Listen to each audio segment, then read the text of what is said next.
অন্যের জন্য শুভ কামনা করলে এটা ফিরে নিজের দিকে আসে, এটা খেয়াল রাখেন। এটা একটা লাইফ হ্যাকস শেয়ার করতেছি, আজীবন কাজে লাগবে। অন্যের জন্য যেটাই ভালো কামনা করবেন এটা ঘুরে আপনার দিকে আসবে। অনেকে বলে হুজুর ওর জন্য দোয়া করে আমার কি লাভ? নিজের জন্য আল্লাহ আমারে মাফ করে দাও, আল্লাহ আমারে সমৃদ্ধি দাও, আল্লাহ আমার বেতন বাড়াও, আল্লাহ আমার ব্যবসায় বরকত দাও, আল্লাহ আমার ছেলেরা হাফেজ বানাও, আল্লাহ আমার বউ, আল্লাহ আমার মেয়ে, আল্লাহ আমার আমার আমার সব আমার ভালো আপনি চাচ্ছেন নিজের জন্য, অন্যদের জন্যও চান।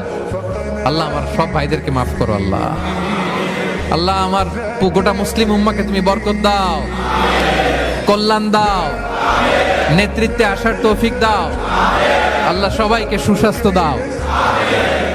এটা ফিরে আপনার দিকে আসবে।